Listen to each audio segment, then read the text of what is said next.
Okay, what up ladies and gents, it's your favorite Asian robot right here, and hopefully one of these days I'll be your favorite Diablo 4 content creator. What's up guys? Alright, so today I'm going to be going through the late game version of the Rogue build, and of course you'll see me glitching in and out of reality as I always do. And for this build, we're not going to spend a lot of time, like normally the late game videos, I do spend a significant section going through the skill build. But actually we don't need to this time because the skill build is pretty much exactly like what you'll see in the early and mid game video. So you can also refer to the planner link in the description of the video to see my skill build if you want to. But it's pretty much the exact same because I've experimented with a variety of factors, but unlike with other builds, I haven't had a need to change any of them. Alright, so just to quickly showcase, alright. We're still using puncture as actually, you know what, let me just zoom that in. I'm not going to remove my cam since it's not important to see the descriptions or anything because we're just refreshing your, refreshing the description of the skill tree. Puncture basically is still your basic skill. Twisting blades is still your core skill. Alright, you're still utilizing the close damage reduction, passive gain, siphoning strikes to regain health when you critically strike in close distance. You're still using Shadow Step and Dash. Now Dash has got a lot of item contribution by luck, but it's not really used for damage, so literally you can totally ignore this.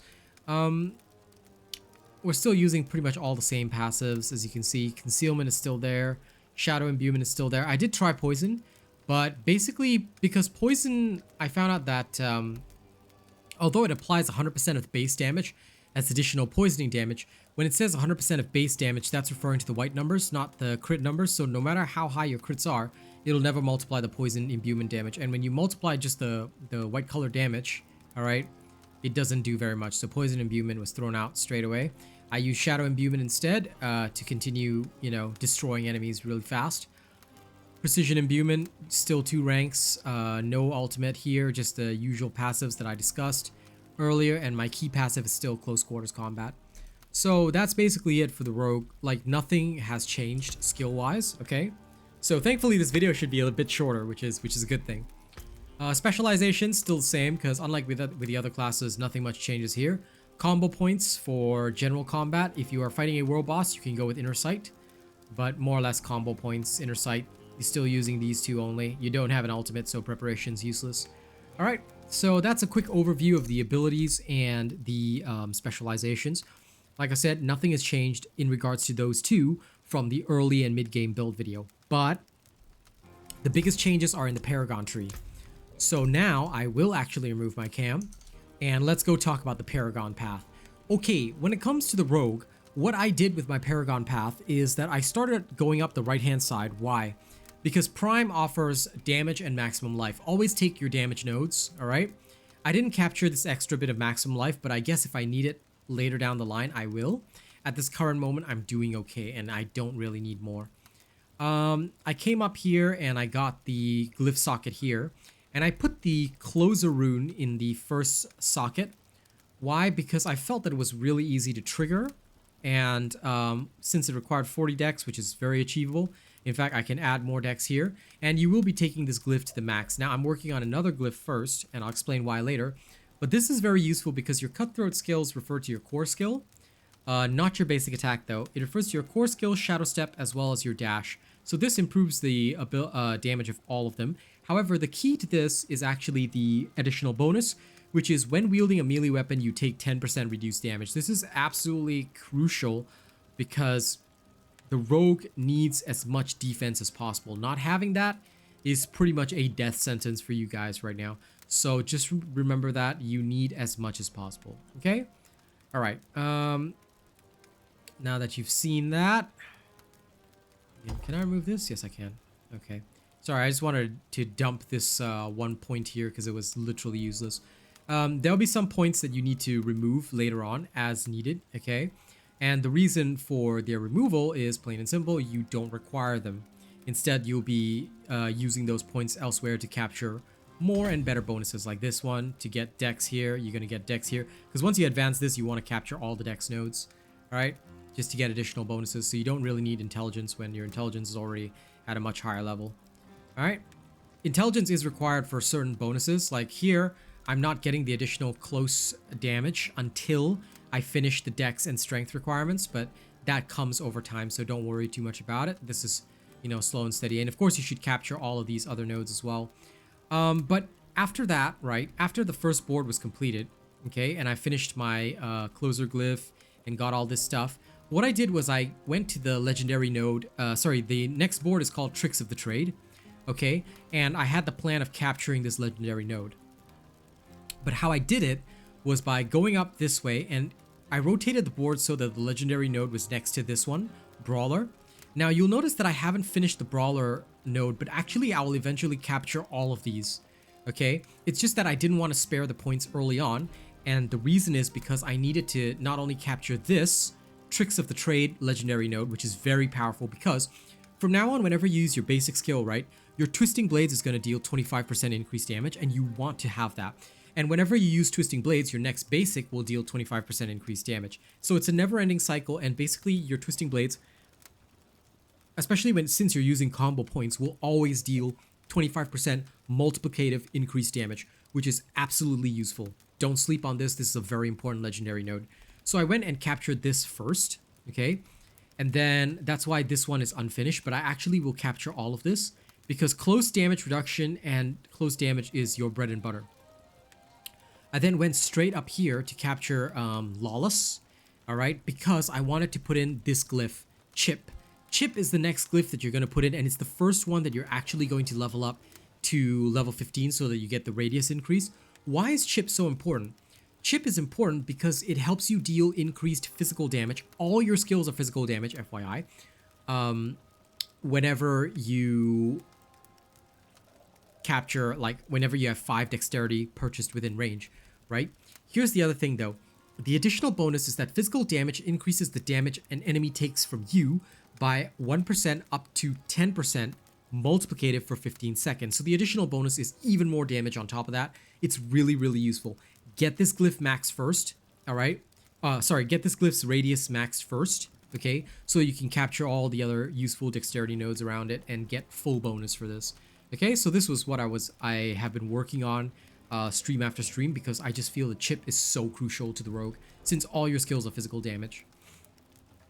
I'm also I also went up here to capture this one. Why? Because this one increases your critical strike damage by 30%, which is huge, and you can capture an extra 7.5 times 3 is times 2 is 15.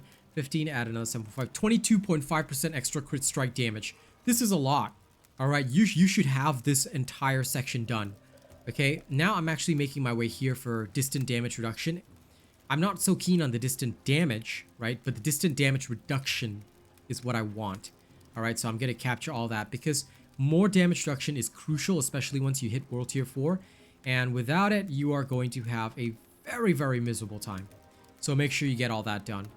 Other than that, I basically advanced myself. Like I said, I plan on finishing the close damage reduction here, the distant damage reduction, and I moved over to the next one, which is exploit weakness. This is absolutely essential because vulnerable damage is your friend. You need it, and there is no reason you should not have it. So make sure you capture exploit weakness as your next board as well. I'm going for this legendary node. I did get unassailable, but this one has very high strength and intelligence requirements. So for this one, as I go along picking up intelligence nodes and stuff like that, I will slowly advance this, but I need to balance my strength and intelligence a bit more. They're not your normal stats, so you have to go a bit out of your way to get them, but it will make it worthwhile in the end because damage reduction from vulnerable enemies, please. This will help you against big elites, bosses, but primarily against bosses, especially world bosses. So unassailable is pretty important. But I won't go out of my way to grab more of this. Like, you already get plenty along the way. At most, I might grab an extra 50 armor. But for the most part, just this is enough. Plan on going here. I plan on going down the left side. Why? Because vulnerable damage increases right here. And you want this. You must gather all your vulnerable damage. You don't need to care about damage to injured enemies. That's not important. But vulnerable damage, there's plenty stocked up in here which you want. All right, after that, I'll also be going up toward this glyph socket, but I'll do it via this section here.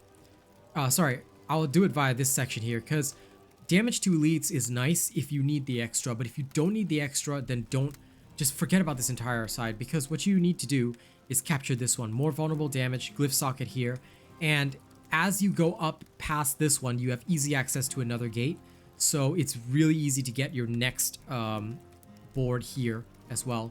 So make sure you do that. That way you spend the minimum amount of points. Otherwise, you're going to waste a lot of points. And unfortunately, like I mentioned, the rogue has a lot to finish and they're quite distant, especially in your second board. So don't waste points. But this is basically what I'm doing and what I'm planning on doing. All right, that's what I'm doing with my Paragon path so far. I am currently level 67, so, you know, there's a bit of a long way to go, but so far it's been very fruitful and it's been helping me survive in World Tier 4. I entered World Tier 4 at level 63 on stream, so it really wasn't a problem. But now, as I push higher and higher in World Tier 4, I really need damage reductions to make full use of my gear and stuff. Okay, so that's about it for the... Oops, sorry. Don't know why that moved. My actual background moved. Whoops. But anyway, now that I'm done with the Paragon pathway, let's get into gear. Alright? I've explained my Paragon pathway and what I'm doing with it. Now let's talk about gear, aspects, gems, all that kind of stuff. We'll start by doing aspects as we always do, so I can tell you what goes in which slot, and then we'll work on gear, and then lastly gems, okay? So here we go. First and foremost, let's talk about gear. Okay, sorry, let's talk about aspects. In terms of aspects, right? For your necklace, you can either go with the Blade Dancers or Edge Masters. Now, excuse me, when it comes to Edge Masters, right? One of the bits of advice that I got was that it might be better to put Edge Masters on the crossbow so that you get a total of 40% when you have full primary resource. I thought about it and I feel that Edge Masters should be on your crossbow to take advantage of the two-handed benefit. Whereas the Blade Dancers, which has a smaller benefit available to it, right, can go on the amulet instead. So think about it and then, you know, consider which one is better for you. Some people prefer Edge Masters on the amulet. Some people prefer Edge Masters on the crossbow. I'm going to reverse it and figure out which one gives me the best damage on the next upgrade, because I'm not keen on upgrading right now. I still haven't gotten a good ancestral amulet, and I still haven't gotten a good ancestral bow yet. So when I do get perfect stats on these, I'll upgrade. Okay? So these two are the biggest damaging aspects, which is Blade Dancers and Edge Masters. On my rings, I have Expectant. Try to get this one at max if you can, because that means 3 basic attacks. You deal 30% extra with your core skill, Twisting Blades. All right? So Expectant aspect is very, very common and very well used. Next, I used Accelerating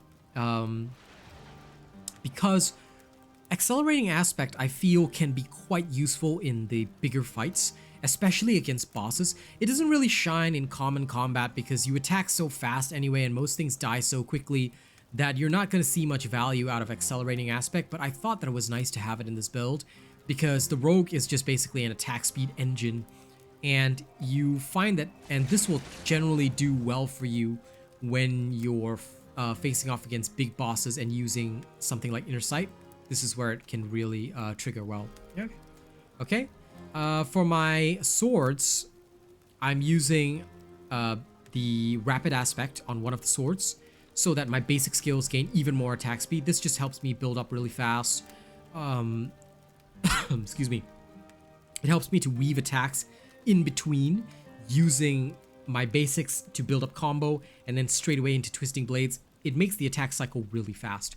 So I really enjoy Rapid aspect here. If you feel that the speed is too much for you to keep up with, you can replace the Accelerating aspect with something else. Okay, I leave the choice to you. But so far, this is what has done well for me in terms of like just stacking up the max possible. Then for my other sword, I would have preferred an actual sword, but Condemnation dropped and its stats were good, so I'm still using that until I get a good ancestral sword. If you get a god rolled sword, meaning that you have crit damage, vol damage, damage close, physical damage, that kind of thing. You know, if you've got a god rolled sword with all the good kinds of damage on it, then it would replace condemnation.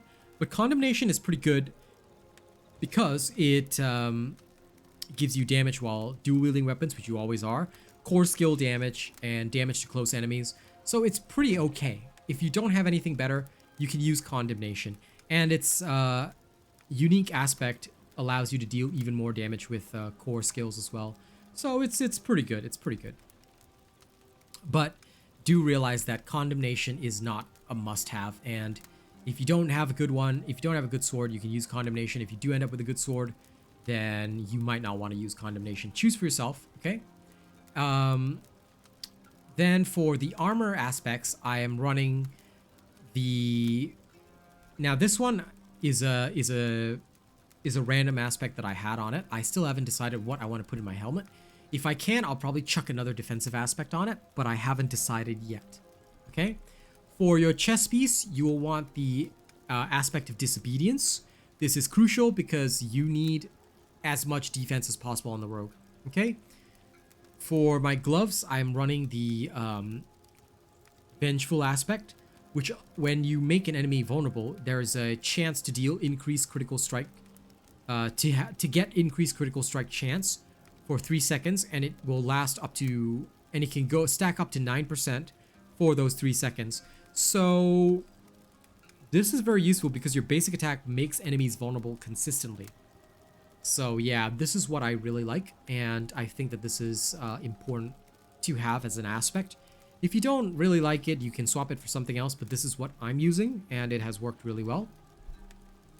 On my pants, I am using the aspect of might, which is, again, a standard choice. Damage reduction is very, very crucial. Please make sure you're always having as much damage reduction as possible. I have sort of learned, and I'll show you this in the combat demonstration, but I've sort of learned that if I throw my dagger, my basic attack first, so I can get that 5 seconds of damage reduction, it makes my life so much easier diving into combat. So sometimes you might need to think about that. But yes, this damage reduction is crucial. You must have it, and try to get it as max as possible, because the minimum is 2 seconds, which is not very helpful in combat. But when you have it up to 6 seconds, that's plenty of time to carry out other actions, so you don't have to constantly worry about losing this 20% damage reduction, which, like I said, is crucial for your survival. For my boots, Ravager's aspect is the only choice. Having an extra charge on your Shadow Step is mandatory, because if you do not have that, you are going to have a very, very bad time. I'm going to tell you straight up that there's so much CC in World Tier 4 that without Ravager's aspect, you are going to suffer. So make sure you get Ravager's aspect. Alright, and that covers all of the legendary aspects. Let's talk about gear stats now. Once again, starting with jewelry. For your necklace, it is standard cooldown reduction, energy cost reduction, then any defensive abilities that you can. Defense is your main concern. Get that. Some people go with movement speed. I don't care about movement speed because I'm already so fast as the rogue. What I care about is survival. So for me, cooldown reduction, energy cost reduction as high as possible, and then any defensive aspects would be good. All right. For the rings, I always go with crit strike chance, vulnerable damage, crit strike damage, and if possible, physical damage. But if you find that you're dying a lot, try to get critical strike damage, vulnerable damage, critical strike chance, and max life. That is another thing that could be very beneficial, because max life would help you survive a little bit extra. All right, so that's something else that you can consider, something else that you can choose. So both rings are the same. All right. For my weapons, okay, I always choose the standard. Critical strike damage, vulnerable damage, okay, and then whatever other modifiers I can get. In this particular case, my crossbow, I still haven't found a good one with both crit and vulnerable damage, but the crossbow should be your ranged weapon of choice because, number one, you're not going to use it in combat, and number two, it comes with vulnerable damage baseline. So you can get a huge amount of vulnerable damage on it, which is something you cannot sleep on. All right, so if you roll crit damage on it, vulnerable damage on it, man, your damage gets turned up all the way. It's beautiful. Make sure you get this. Okay, for your swords, same principle. Crit damage, vulnerable damage, and then 2 kinds of raw damage. Close damage is fine. Obviously, crowd control, daze damage, whatever you can. But of course, the ideal is physical damage. But I don't think that rolls very easily on the swords. So if you really want to have raw damage no matter the distance, you can go for close and distant damage, as well as crit damage and vulnerable damage. But crit damage and vulnerable damage are the must-haves. The other two are whatever you can get to help yourself. And of course, for the swords, because they are your actual primary weapon, you need to get the highest possible damage per second. So choose the ones with the highest possible item power, like so, and then look for ideal stats, okay? So I'm trying to find my best gear right now for the swords, but it's not easy. In terms of your armor stats, okay, helmet, standard, cooldown reduction, and attack speed if you can, okay? But with the way that the rogue is, and considering your innately fast attack speed anyway, I highly recommend cooldown reduction, and if you can, get something defensive. Armor, whatever it takes. Get something defensive, because your rogue will die when you start fighting 13, 12 levels above you. I know that sounds ridiculous, like, you're already fighting 13, 12 levels above you. Why do you need more? Because pushing the levels is what the end game is all about. And if you don't start thinking about that early, you're going to have a miserable time.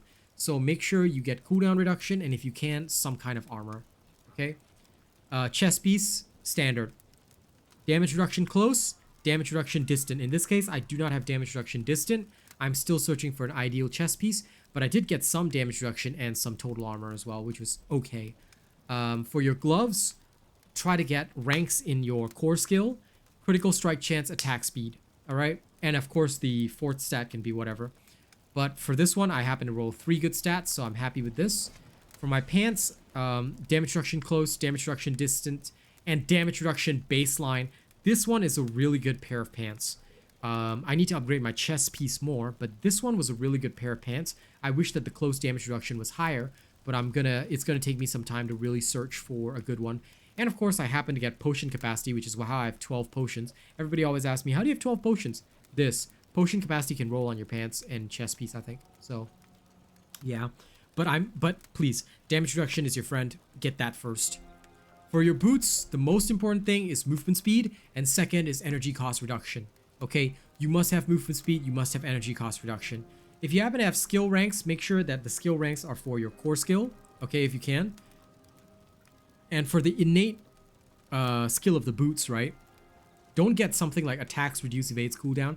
Now, this was the best pair of boots that I happened to get. But the ideal one that you want to have is multiple charges of evasion. Or after you evade, you get a burst of movement speed, which can really help you reposition better.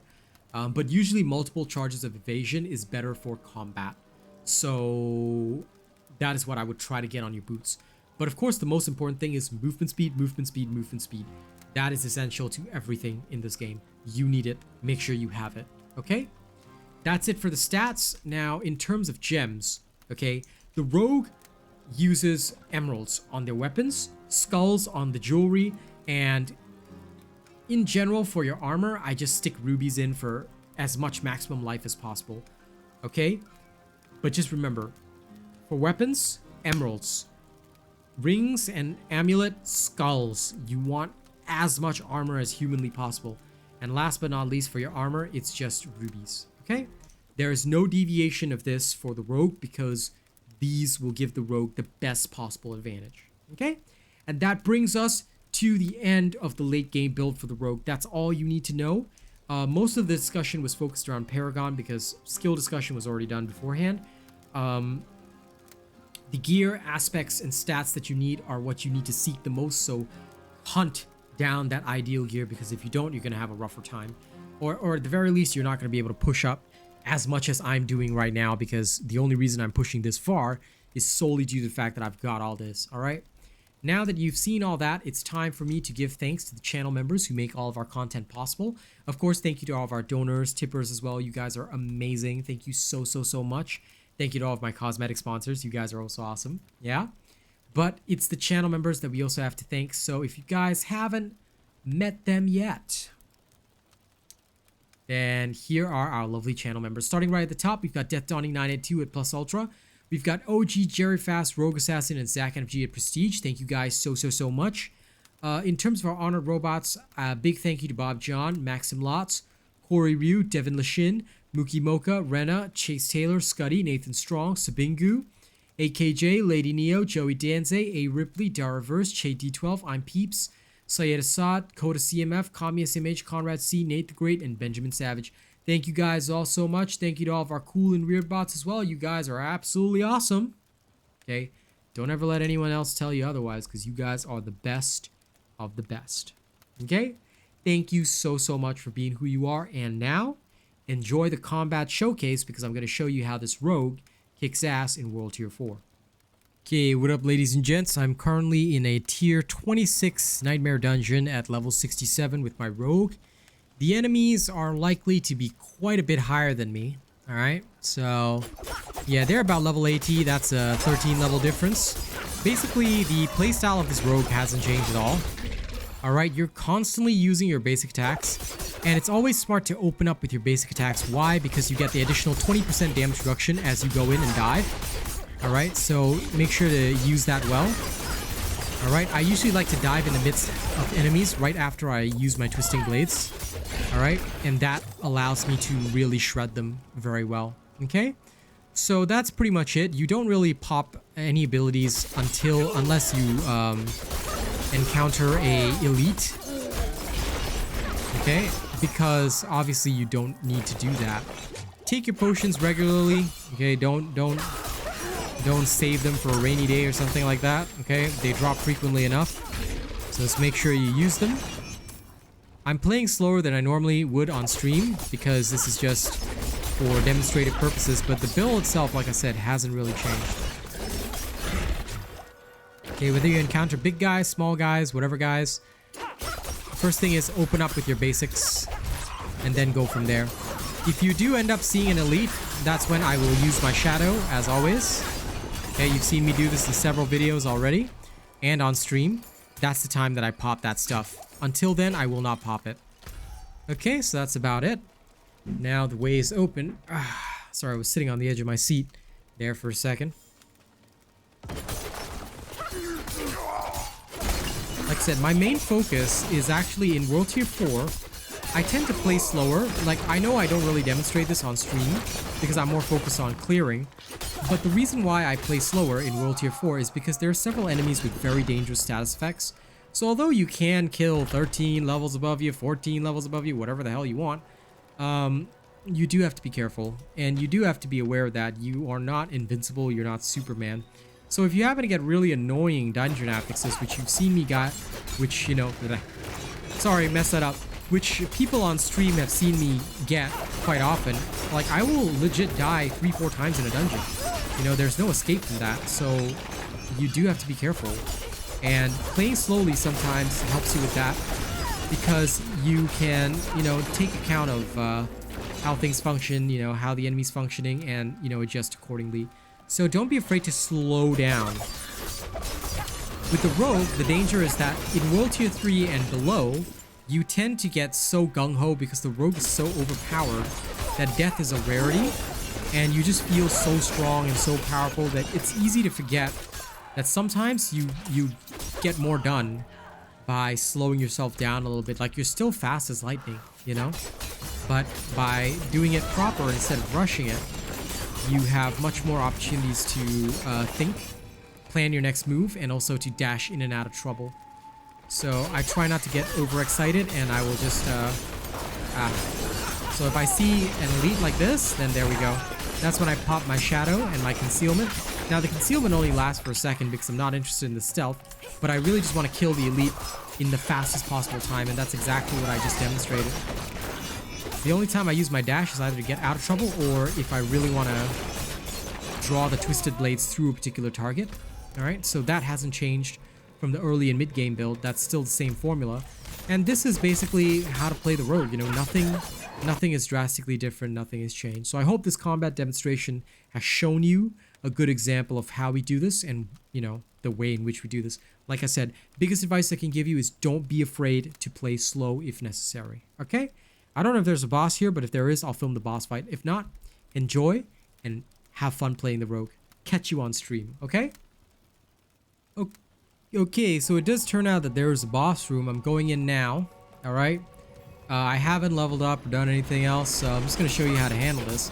Basically, with the bosses, I go straight in. Now, I know I said you can use inner sight, but I mean, there's no point because the boss is going to die really fast. And that's the boss fight in literally 20 seconds. All right, so that's it. All right. Make sure you get your chip. My chip is almost to level 15. Then I can work on the others finally. All right. So there you go. Enjoy. Get you later.